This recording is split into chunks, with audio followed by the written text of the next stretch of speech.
हरिद्वार की इस पावन भूमि पर, जिसे ऐसा कह दिया जाए तो सनातनियों की राजधानी है हरिद्वार। यहां से सबका संबंध है। सनातनियों की राजधानी हरिद्वार और सनातनियों के प्रधानमंत्री श्री जगन्नाथ भगवान, ये दो ऐसे स्थान हैं। हम ऐसे ही नहीं बोल रहे हैं, बहुत ध्यान से सुनिएगा। मैंने कल भी कहा था कि हमारे भारत में और पूरे विश्व भर में भी कहीं कहीं अगर सबको मिला लिया जाए तो 3.25 करोड़ तीर्थ हैं। यदि व्यक्ति हिंदू है, सनातन धर्मावलंबी है, वो कहीं और गया ना हो, लेकिन हरिद्वार जरूर आया होगा। हरिद्वार उसका जरूर आगमन एक बार तो हुआ ही होगा, हर व्यक्ति का। इसलिए इसको राजधानी कह दें सनातनियों की तो कोई बड़ी बात नहीं। और दूसरी बात, प्रधानमंत्री हमने सनातनियों के राष्ट्रपति बोलो, प्रधानमंत्री नहीं, राष्ट्रपति जगन्नाथ जी को क्यों कहा? हो सकता है व्यक्ति ने द्वारिकाधीश के दर्शन नहीं किए होंगे, हो सकता है उसने बद्रीनाथ जी के दर्शन नहीं किए होंगे, लेकिन हिंदू घर में जन्मा है, सनातनी व्यक्ति है, ऐसा हो ही नहीं सकता कि चित्र में भी उसने जगन्नाथ जी नहीं देखे। जगन्नाथ जी का दर्शन सबने किया है, सबको हुआ है।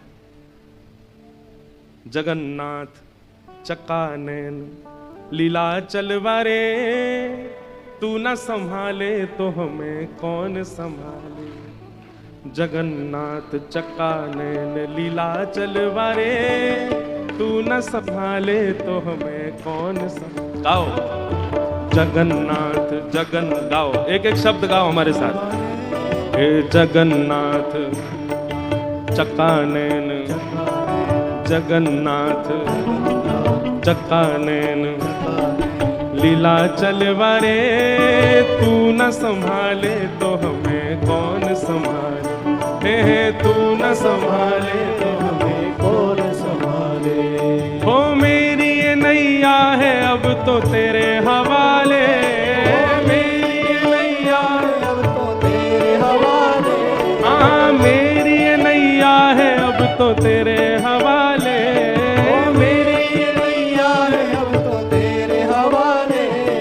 तू न संभाले तो हमें कौन संभाले। तू न संभाले तो हमें कौन संभाले। हे जगन्नाथ चकानैन। इतनी संख्या में बैठे हो, एकादशी भी नहीं है, सोमवार भी नहीं है, काय बात को व्रत है आपको? अरे आज तो हम बताएं, सुबह से नृत्य करने की इच्छा हो रही है, इतनी याद आ रही है जगन्नाथ जी की कि काश वहां होते। अच्छा एक बात बोलें, पहले हमने बनाया था ऐसा क्रम, इससे पूर्व चंडीगढ़ की कथा स्थगित की थी। तो महाराज जी से मैंने कहा, मैंने महाराज जी 1 सप्ताह पहले हो जाएगी कथा। तो महाराज जी बोले क्यों? मैंने कि मेरा मन है कि मैं महाप्रभु जगन्नाथ जी की रथ यात्रा में रहूं। तो महाराज जी बोले भैया होटल खाली नहीं है यहाँ पर पहले की डेट में, तो वो सब बुकिंग हो गई है। तो हमने कहा ठीक है, तो फिर हरिद्वार में ही जगन्नाथपुरी बनाएंगे, लेकिन आप लोगों के बल पे नहीं बनेगा ये। मैं राम जी हम लोग ही मिलके बना लें, आप तो हरिद्वार ही रहो, चुपचाप धीर गंभीर बिल्कुल वैराग्य भाव में ही रहो। अगर जगन्नाथपुरी वाले बनोगे तो भुजा उठा करके, खड़े होके नहीं, भुजा उठा करके। ओ जगन्नाथ चकानैन, ओ जगन्नाथ चकानैन, ओ लीला चलवारे, तू न संभाले तो हमें कौन संभाले। हे तू न संभाले तो हमें कौन संभाले। हो मेरी ये नैया है अब तो तेरे हवाले, मेरी ये नैया है अब तो तेरे हवाले। हे मेरी ये नैया है अब तो तेरे हवाले, मेरी ये नैया है अब तो तेरे हवाले। क्योंकि तू न संभाले तो हमें कौन संभाले। तू न संभाले तो हमें कौन संभाले। हे जगन्नाथ जगन्नाथ चकानैन चकानैन लीला चलवारे, तू न संभाले तो हमें कौन संभाले। हे तू न संभाले तो हमें कौन संभाले। हाँ तू न संभाले तो हमें कौन संभाले। तू न संभाले तो हमें संभाले तो हमें कौन संभाले, तू न संभाले तो हमें कौन संभाले। श्री जगन्नाथ महाप्रभु की जय। आज विश्व के महाप्रभु श्री जगन्नाथ जी रथ आरूढ़ हुए हैं। बलभद्र और सुभद्रा संग विराजे ब्रज के नाथ, बलभद्र और सुभद्रा संग विराजे ब्रज के नाथ। रथ आरूढ़ भये नंद नंदन, रथ आरूढ़ भये नंद नंदन, रथ आरूढ़ भये नंद नंदन, रथ आरूढ़ भये नंद नंदन। वो कहलाए जगत के नाथ, वृंदावन प्यारो वृंदावन, वृंदावन प्यारो वृंदावन, हे श्री वृंदावन मेरो वृंदावन, श्री वृंदावन मेरो वृंदावन। यही भाव है। महाप्रभु जी रथ में बैठ करके गुंडीचा नहीं, श्री चैतन्य महाप्रभु कहते हैं वृंदावन जा रहे हैं। महाप्रभु जी द्वारिकाधीश आज वृंदावन आ रहे हैं। महाप्रभु जी उताल नृत्य करते हैं रथ के आगे। आज मेरे प्रभु वृंदावन आ रहे हैं। आज रथ के आगे जितने वैष्णव हैं महाप्रभु जी को वो उड़िया नहीं दिखेंगे, वो बंगाली नहीं दिखेंगे, वो अंग्रेज नहीं दिखेंगे, वो मुसलमान नहीं दिखेंगे, सब ब्रजवासी हैं। और ठाकुर जी ब्रजवासियों के लिए सहज हो जाते हैं। कोई अपना नहीं होता तो उसके लिए एक नियम होता है, भाई तुम दूर से मिलो, तुम हमारे पास मत बैठो, तुम इधर बैठो या तुम डाइनिंग टेबल पर बैठो। पर अपने को तो समीप बुलाया जाता है, अपने को तो समीप रखा जाता है। आज महाप्रभु जी क्यों अपने सारे नियमों को तोड़ करके आ जाते हैं सबके बीच में? क्योंकि सब ब्रजवासी हैं। आज जो जो लीलाचल धाम आ जाता है। ऐसे महाप्रभु जी की दिव्य रथ यात्रा आज प्रारंभ हुई है और महाप्रभु जी रथ में आरूढ़ होकर के आनंद निमग्न करते हुए जा रहे हैं गुंडीचा, अपनी मैया के पास। गुंडीचा मैया हैं महाप्रभु जी की। इंद्रद्युम्न राजा जिनके यहां कृपा करके महाप्रभु जगन्नाथ जी विराजे। बंधुओं एक बात तो निश्चित है, सत्य है कि ऐसे ही ठाकुर जी जीवन में नहीं आ जाते हैं, करना तो पड़ता है, त्याग करना पड़ता है, समर्पण करना पड़ता है, तप करना पड़ता है, जीवन को बहुत मांझना पड़ता है, तब जाकर के भगवत कृपा होती है। आप लोगों ने कई भक्तों की कथा सुनी है, कई संतों के चरित्र सुने हैं, पर इंद्रद्युम्न राजा की कथा हमने खूब सुनाई है। कथा में इंद्रद्युम्न राजा, उसके भाव से जगन्नाथ जी रीझ गए थे। ऐसा एकमात्र पहला राजा हुआ भूमंडल पर जिसने अपने राज्य के परकोटे में अपनी सेना बैठा रखी थी, सुरक्षा के लिए नहीं, केवल यह देखने के लिए कि कोई भी तीर्थ यात्री, कोई भी संत, कोई भी महंत, कोई भी महापुरुष, कोई भी वैष्णव यदि मेरे राज्य के परकोटे से जा रहा हो तो उसको लेकर के मेरे पास आना, मैं उनको वंदन करूंगा, अभिषेक करूंगा, चरण वंदन। इतनी वैष्णव भक्ति उनके चित्त में। क्षमा कीजिएगा मेरी बात अगर अटपटी लगे तो। आप वैदिक नियमों में बहुत प्रवृत्त हैं, आप अनुष्ठानिक नियमों में बहुत प्रवृत्त हैं, आप शुद्ध आचरण आदि इन सब में होना ही चाहिए। वैदिक पद्धति, सनातन पद्धति, सबका पालन होना चाहिए। पर भगवत प्रसन्नता के लिए इन सबसे पुण्य तो प्राप्त कर लेंगे, इन सबसे वैकुंठ प्राप्ति का साधन, स्वर्ग प्राप्ति का साधन तो हो जाएगा, लेकिन महाप्रभु जी को प्राप्त करना है, ठाकुर जी को प्राप्त करना, उसके लिए केवल एक साधन है, वैष्णव सेवा। जितने भक्तन की सेवा, जितने वैष्णवों की सेवा आपसे बनेगी, उतनी जल्दी ठाकुर जी प्रसन्न होते हैं। इंद्रद्युम्न राजा को जगन्नाथ महाप्रभु ने उस दिन स्वीकार किया जिस दिन उसने ये नियम अपने राज्य में लगा दिया कि मेरे राज्य के परकोटे पर भी, सीमा पर भी यदि कोई वैष्णव आएगा तो ससम्मान ढोल नगाड़े साथ मेरे राज्य में लेकर के आओ।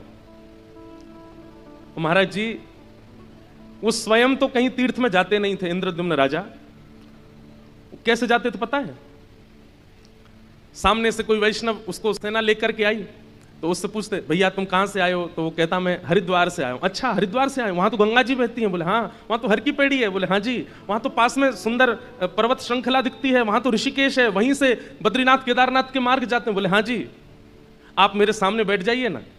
हरिद्वार से आए व्यक्ति को सामने बैठाते और इंद्रद्युम्न राजा नेत्र बंद करके कहते, अब मुझे बताइए वहां हवा कैसी चलती है, वहां के लोग कैसी बोली बोलते हैं, श्री गंगा जी का जल कितना शीतल है, वहां के पहाड़ कैसे दिखते हैं।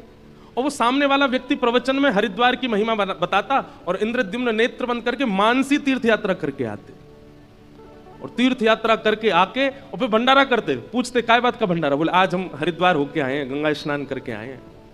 ऐसे थे इंद्रद्युम्न राजा।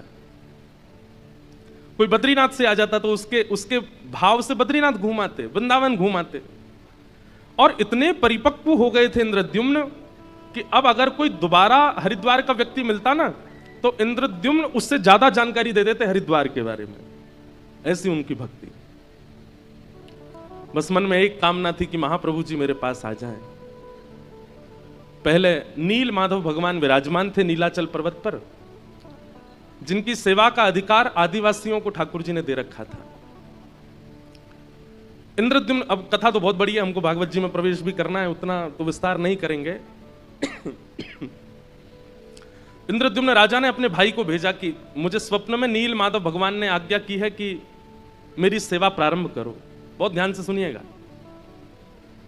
नील माधव भगवान सीमित आदिवासियों से अपनी सेवा करा रहे थे, जिसका मार्ग आदिवासी अपने घर वालों को भी नहीं बताते थे। पर्वत पे एक गुफा में नील माधव भगवान बैठे हैं। लेकिन इंद्रद्युम्न राजा के भाई ने जैसे तैसे करके, थोड़ा उसको छल तो नहीं कहेंगे, लेकिन एक योजना बना करके नील माधव भगवान को देख लिया। लेकिन किसी कारणवश नील माधव भगवान अंतर ध्यान हो गए और सेवा इंद्रद्युम्न को प्राप्त नहीं हुई।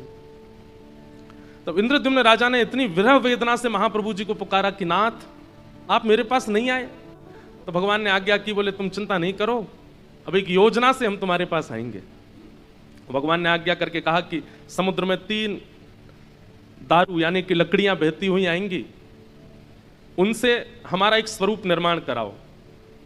कैसा स्वरूप निर्माण? बोले कि वो उन दारू ब्रह्म को, उन लकड़ियों को कोई और आकृति दे ही नहीं पाएगा, जिसको मैंने चुना हुआ है वही आकृति देगा और वो अपने आप तुम्हारे पास आ जाएगा। सावधानी से सुनिएगा, कौन है महाप्रभु जगन्नाथ। तो इंद्रद्युम्न राजा ने गुंडीचा, जहां आज जा रहे हैं महाप्रभु जी, वहीं पर तीनों स्वरूपों को विराजमान किया। बड़े बड़े कारीगरों को बुलाया, बड़े बड़े मूर्तिकारों को बुलाया कि आप ठाकुर जी का स्वरूप बनाओ। मूर्तिकार पूछते कैसा स्वरूप बनाओ? बोले जैसा तुम्हारा मन करे बनाओ। तो कहते हैं मूर्तिकार जब अपने यंत्रों को लेकर के जाते और मूर्ति बनाने की जब चेष्टा करते तो ऐसी खन्न आवाज आती मानो जैसे ये लकड़ी नहीं, ये लोहा है।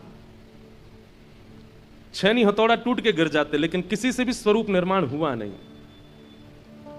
तब विश्व के सबसे बड़े मूर्तिकार, कलाकार विश्वकर्मा, वे एक वृद्ध मूर्तिकार का रूप धारण करके आए और आकर के इंद्रद्युम्न राजा से कहा, भगवान मुझे एक बार अवसर दीजिए। तो इंद्रद्युम्न हंसने लगा।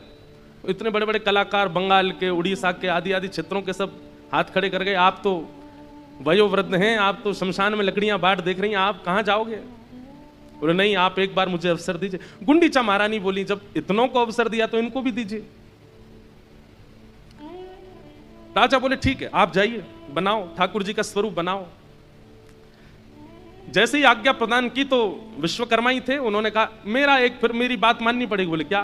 बोले आप मूर्तिकार के सिर पर खड़े होकर बैठते हो, देखते रहते हो कैसा बनाओगे, क्या करोगे, ये सब नहीं, मुझे एकांत दीजिए और 21 दिनों तक आप भीतर नहीं आएंगे, मैं अकेले बैठ करके ठाकुर जी का स्वरूप बनाऊंगा। इतना उत्सुक है इंद्रद्युम्न राजा, वो कैसे छोड़ दे ठाकुर जी को अकेला। उसने कहा कि ये तो नहीं होगा, मुझे कैसे पता चले क्या चल रहा है क्या नहीं। बोले तुमको पता भी नहीं करना है भाई, मातृ गर्भ में बालक 9 महीना रहता है। अब पिता की पहले दिन ही इच्छा हो जाए मुझे तो देखना है कैसा, कैसे दिख जाएगा भाई, वो तो 9 महीना में निर्माण होगा तभी तो उसका दर्शन होगा, वो बालक है कैसा। प्रतीक्षा तो करनी पड़ेगी और बाकी भीतर से कुछ ना कुछ आवाज तुमको आती रहेगी छेनी हथौड़ा की, उससे समझ जाना ठाकुर जी निर्माण हो रहा है। इंद्रद्युम्न राजा रोज सुबह उठ जाता और बाहर कान लगा करके बैठा रहता और जैसे जैसे अंदर से आवाज आती खुश होता, मेरे ठाकुर जी का निर्माण हो रहा। पहले ही व्यवस्था कर दी, बाहर सजाने लग रहा नगरियों को, बड़े बड़े ब्राह्मण बुलाए, बड़े बड़े संत बुला लिए। बोले क्या बात है? बोले उत्सव होगा ठाकुर जी। कब होगा? बोले बस जैसे ही बन जाएंगे ठाकुर जी फिर उत्सव होगा। और एक दिन हुआ अंदर से कोई आवाज नहीं आई। घबरा गया इंद्रद्युम्न, दौड़ करके खोल दिया द्वार को। तभी देखता है कि सारे जो यंत्र थे बनाने की मूर्ति वो सब नीचे पड़े हैं, और वो वृद्ध वहां है ही नहीं, दिख ही नहीं रहा है, दूर सब जगह देख लिया। और तभी सामने नजर उठा करके देखा तो जन्म वेदी, गुंडीचा में जन्म वेदी, मतलब जहां ठाकुर जी जगन्नाथ जी पहली बार प्रकट हुए, जहां आज जा रहे हैं ठाकुर जी, उसके ऊपर जैसे ही देखा तो महाप्रभु जगन्नाथ, बीच में सुभद्रा जी और इधर श्री बलराम जी महाराज। आपने तो ताली बजाई, पर इंद्रद्युम्न तो रोने लगा। ये कैसे परमात्मा, इनके तो हाथ ही नहीं बनाए, इनका मुख ही नहीं बनाया। मैंने कैसे त्रिभंगी ठाकुर जी देखे, मैंने कैसे पौढ़ानाथ देखे, मैंने कैसे खीर चोरा गोपीनाथ देखे, ये कैसे ठाकुर जी का निर्माण। ठाकुर जी का स्वरूप देख करके सह नहीं पाया इंद्रद्युम्न, और विरह वेदना में मूर्छित हो गया। और उसी मूर्छा में महाप्रभु जगन्नाथ जी प्रकट होकर के बोले, इंद्रद्युम्न व्याकुल मत हो, यह भी मेरा एक स्वरूप है। जब द्वारिका में रोहिणी मैया मेरी समस्त पटरानियों को कृष्ण लीला सुना रही थी, उस दिन ब्रज की याद करते करते प्रेम की 10वीं अवस्था में पार कर गया। और मेरा वही द्वारिकाधीश स्वरूप, जैसे हम लोग अत्यंत प्रेम में आते हैं तो नेत्रों से नीर गिरता है, लेकिन प्रेम की जब 10 अवस्थाएं पार हो जाती हैं तो प्रत्येक रोम पिघलने लगता है।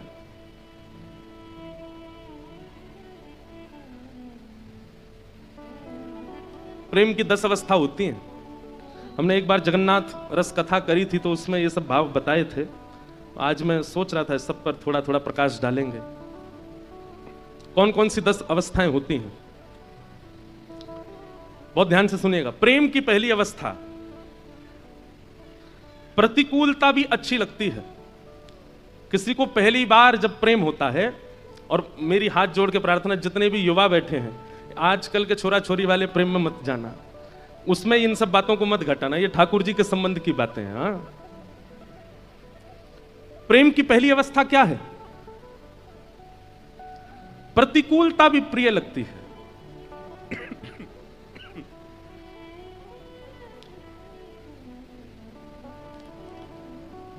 रात में एसी बंद हो गया तो भी सो रहे हैं, क्यों?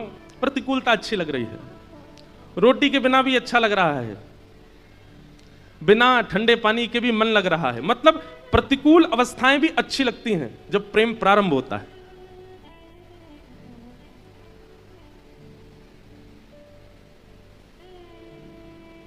किसी का नया नया ब्याह होता है, उसको सब अच्छा ही अच्छा लगता है। फिर क्यों? प्रेम का प्रारंभ है। कुछ समय बाद फिर नानी याद आती है। आपको ज्यादा अनुभव है, हमको तो है नहीं है। तो प्रेम का प्रारंभ जब होता है तो प्रतिकूलता अच्छी लगती है। यह प्रेम की पहली अवस्था। प्रेम की दूसरी अवस्था क्या है? प्रेम की दूसरी अवस्था में परीक्षाएं प्रारंभ होती हैं। कैसी परीक्षा? ये मुझसे प्रेम करते हैं कि नहीं, इनकी परीक्षा लेकर के देखो। ऐसे ठाकुर जी परीक्षा लेते हैं। ये इतना राधे राधे करता है, इतना राधा रमण बोलता है, किसी परीक्षा लेकर के तो देखो। केवल अनुकूलता में ही मेरा नाम जपता है कि परीक्षाओं में भी मेरी स्मृति बनेगी। तो प्रेम की दूसरी अवस्था क्या होती है? परीक्षा प्रारंभ होती है। धीरे धीरे परीक्षा लेना। जिनमें परीक्षा ना हो वो प्रेम नहीं है, परीक्षा होती है। प्रेम की दूसरी अवस्था क्या है? मान, रूठना, मनाना, मुंह फुला लेना, थोड़ा समझाना। ठाकुर जी मान करते हैं। जिसने प्रेम लक्षणा भक्ति से ठाकुर जी की सेवा करी होगी, उससे ठाकुर जी रूठते भी हैं, उसे ठाकुर जी मनाते भी हैं।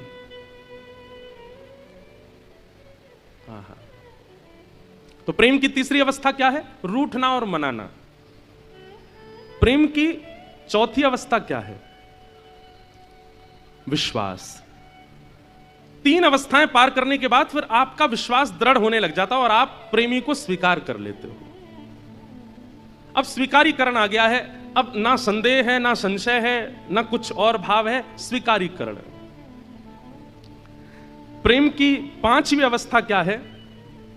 प्रेम पुष्ट हो जाता है। संयोग वियोग, ये 2 स्थितियां प्रकट हो जाती हैं फिर 5वीं अवस्था में। प्रेम की छठवीं अवस्था प्रारंभ होती है तो छठवीं अवस्था में विरह प्रारंभ होता है, फिर विरह होता है। सातवीं अवस्था में व्याकुलता। विरह और व्याकुलता में अंतर क्या है? विरह का मतलब होता है किसी की याद करना, और व्याकुलता का मतलब होता है किसी की याद में रह ही ना पाना, तड़फन होना, विचलन होना। एक होता है कि मुझे जल मिल जाता, जल होता तो मैं पी लेता, थोड़ा गला ठंडा हो जाता। लेकिन एक होता है कि बस भाई अब तो जल ही चाहिए और कुछ नहीं चाहिए। तुम चाहे दूध की बात करो, चाहे 56 भोग की बात करो, मुझे जल ही चाहिए। ये व्याकुलता, ये व्याकुलता प्रेम की सातवीं अवस्था है। सब लोग इधर देखो, ध्यान से देखो, सुनो। प्रेम की सातवीं अवस्था व्याकुलता।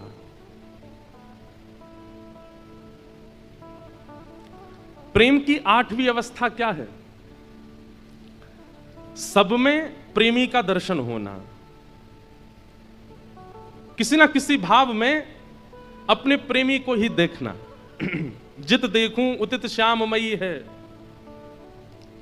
अरे जैसे मीराबाई किसी श्याम वर्ण को देखती थी तो उसके पास चली जाती और देखती रहती, और श्याम वर्ण का व्यक्ति कहता, बोले भाई हमको तो दुनिया नहीं देखती, तुम हमको क्यों देख रहे हो? बोले हम तुमको नहीं देख रहे हैं, हम ये देख रहे हैं कि ठाकुर जी तुम्हारे जैसे सांवरे होंगे। किसी बालक की नटखट अवस्था को देखती मीराबाई तो उसको देख के रोने लग जाती। क्यों? बोले कन्हैया ऐसे ही नाटक करते होंगे, ऐसे ही यशोदा मैया को परेशान करते होंगे। मतलब व्यक्ति विशेष ना दिखना, व्यक्ति की सुंदरता ना दिखना, व्यक्ति के गुण अवगुण ना दिखना, व्यक्ति में दिखने वाली हर स्थिति को अपने प्रेमी से जोड़ के देखना। ये ऐसे हंसता है, ऐसे ही तो वो भी हंसते हैं। ये जैसे चलता है ऐसे वो भी तो चलते हैं। ये जैसे बोलता है ऐसे वो भी तो बोलते हैं। ये प्रेम की आठवीं अवस्था। और प्रेम की नौवीं अवस्था क्या है? जड़ में भी चैतन्य की भ्रांति होना। पेड़ अभी हमें जड़ लगता है कि भाई इसमें प्राण नहीं है, ये बोलेगा नहीं, लेकिन प्रेमी व्यक्ति जब नौवीं अवस्था पार करता है तो वो पेड़ से भी वार्ता करेगा, वो पक्षियों से भी बात करेगा, वो जीव जंतु पशु पक्षियों को भी अपने जैसे बोलने वाला चैतन्य समझ के चर्चा करेगा। और प्रेम की 10वीं अवस्था क्या है? महाभाव श्री जगन्नाथ। एक एक अंग प्रेम विगलित हो जाना, पिघलने लग जाना, जैसे एक मोमबत्ती पिघल जाती है। ये प्रेम की 10 अवस्था है। हम आप सब लोग प्रेम की दूसरी तीसरी अवस्था से ऊपर नहीं जा सकते, लेकिन द्वारिकाधीश 10वीं अवस्था पार कर गए थे द्वारिका में, तब जगन्नाथ रूप प्रकट हुआ। और ये सारी बातें मैं आपको बता रहा हूं, लेकिन इंद्रद्युम्न के स्वप्न में स्वयं जगन्नाथ जी बता रहे हैं, अरे इंद्रद्युम्न, ये स्वरूप को देख करके तुम व्याकुल मत हो, ये मेरा प्रेम विगलित स्वरूप है। ब्रजवासियों की याद में, श्री किशोरी जी की याद में, ब्रज की याद में जो मेरा स्वरूप प्रेम विगलित हुआ, वही जगन्नाथ बन के तुम्हारे पास आया है। अरे तुम सबसे बड़े भाग्यशाली हो। बहुत ध्यान से सुनिएगा हमारी बात। त्रिभंग लली राधा रमण वृंदावन में है, पर त्रिभंग लली स्वरूप ठाकुर जी का गोलोक धाम में भी है। धनुषधारी ठाकुर जी अयोध्या में है, पर धनुषधारी ठाकुर जी साकेत में भी हैं। शंख चक्र गदा पद्मधारी ठाकुर जी दक्षिण में हैं, बद्रीनाथ में हैं, परंतु ये वैकुंठ में भी हैं। लेकिन महाप्रभु जगन्नाथ तो केवल और केवल और केवल इस धरा धरती पर है और कहीं नहीं है। ये जगन्नाथ जी का स्वरूप वैकुंठ में नहीं है, ये जगन्नाथ जी का स्वरूप गोलोक में नहीं है, ये जगन्नाथ जी का स्वरूप साकेत में नहीं है, ये केवल लीलाचल धाम में है और कहीं नहीं है। इसलिए लीलाचल धाम की इतनी महिमा है, क्योंकि देवताओं के पास भी त्रिभंग लली स्वरूप तो है, धनुषधारी स्वरूप तो है, शेषशाही स्वरूप तो है, चतुर्भुज स्वरूप तो है, पर जगन्नाथ ये तो केवल हमारे भारत में, ये वैकुंठ में भी नहीं है। और वो स्वरूप रथ यात्रा करते हैं, रथ पर आकर के निकलते हैं सभा के बीच से। और ऐसे महाराज, जैसे आज सुबह मैं देख रहा था जब महाप्रभु जी उतर के आ रहे थे अपने श्री मंदिर से, तो मेरे मन में एक भावना आई, गलती हो जाए तो क्षमा। ऐसा लग रहा था महाप्रभु जी को देख के जैसे कोई हाथी मतवाला हो गया हो और हजारों महावत उसको संभाल रहे हो, फिर भी उनके चंगुल से निकल करके अपने भक्तों के पास जाने को आतुर हो रहे हो। ऐसे महाप्रभु जी लग रहे थे, जैसे कोई हाथी मतवाला हो गया हो, अब अनकंट्रोल्ड हो गए हैं। जब वो सिंह द्वार पर कैमरा वाले जो लगाए हुए थे, तो महाप्रभु जी जब सिडनी, अब जो लोग जगन्नाथपुरी नहीं गए उनको तो यहीं से प्रणाम है। जगन्नाथपुरी गए कितने लोग हैं? हाथ ऊपर करो। हे भगवान, 100% में से 25-30% लोग गए बस। बाकी के जितने यहां हाथ नीचे करके बैठे हैं, ये कथा पूरी करके बस योजना बनाओ कैसे भी जगन्नाथपुरी जाओ। भैया अंतिम श्वास कब आ जाए कोई पता नहीं है, उससे पहले अब सुनो, यहां से पधार करके अगर वैकुंठ चले भी गए तो जगन्नाथ जी तो वहां मिलेंगे नहीं। यहां से पधार के स्वर्ग भी चले गए तो वहां जगन्नाथ जी है ही नहीं, वो तो यही है। इसलिए देरी नहीं करो। इसके लिए तो हम आपसे निवेदन कर रहे हैं व्यासपीठ से कि महाप्रभु जी को देखा, एक बार उनका दर्शन कराओ, नेत्रों में बसाओ, और व्यवस्थाओं की चिंता करके मत जाना। बिल्कुल अव्यवस्था में जाओ, महाप्रभु जी व्यवस्था करते हैं सबकी। जो व्यवस्था करके जाते हैं ना, उनकी व्यवस्था उनके हाथ में होती है, और जो बिना व्यवस्था के जाते हैं, हम आपको सच बता रहे हैं, महाप्रभु जी व्यवस्था करते हैं उनकी। जाइए एक बार मिल के आ जाओ। साक्षात श्री कृष्ण यदि धराधाम पर कहीं हैं तो वो लीलाचल धाम में है, वो जगन्नाथ महाप्रभु। उनको आप कहेंगे तो क्या राधारमण जी नहीं है, तो बिहारी जी नहीं है, बद्रीनाथ भगवान नहीं है? ये भी हैं, पर इनमें श्री कृष्ण का अनुभव करने के लिए आपको बहुत पवित्र होना पड़ेगा, साधन से, नाम से, गुरु कृपा से, स्वाध्याय से, जप से, तप से। तब जाकर के इन क्षेत्रों में आप कृष्ण को अनुभव कर पाओगे। लेकिन आप जैसे हो वैसे चले जाओ, लीलाचल में जो जगन्नाथ है वो आपको कृष्ण ही दिखेंगे, वो वैसे ही है। उनके लिए कोई साधन करने, वो कलिकाल के ठाकुर हैं। कलयुग में जो सबसे ज्यादा सारे उसने दुर्गुण अपना रखे हो, वो भी आ जाओ, महाप्रभु जी उसको भी गले लगाते हैं। अब जैसे समय मिले, जितने लोगों ने हाथ नहीं खड़े किए सब जाना। हम तो यहां से कथा पूरी करते ही जा रहे हैं जगन्नाथपुरी। 2-3 दिन मिल रहे हैं हमको, बीच में सीधे जाएंगे ठाकुर जी की पहुंडी यात्रा और गुंडीचा मंदिर में ठाकुर जी का दर्शन करके फिर आएंगे वृंदावन, गुरु पूर्णिमा उत्सव। तो भगवान ने इंद्रद्युम्न को आज्ञा की, बोले अरे पगले, तू पागल, तू क्या मूर्छित होके गिर गया? ये स्वरूप केवल तेरे पास है, ये वैकुंठ में भी नहीं है। तब इंद्रद्युम्न को होश आया और महाप्रभु जी के रूप को जब उसने देखा। बंधु एक बात बोलूं, आज रथ यात्रा है, लिख लीजिएगा, रथ यात्रा का एक नाम और है, इतना प्यारा नाम है, नहीं सुना होगा किसी ने। क्या नाम है पता है? नयन उत्सव। क्या नाम है? नयन उत्सव। आपको पूरी रथ यात्रा में केवल 2 नयन ही दिखेंगे और कुछ नहीं दिखेगा, इसलिए इस उत्सव का नाम ही है नयन उत्सव।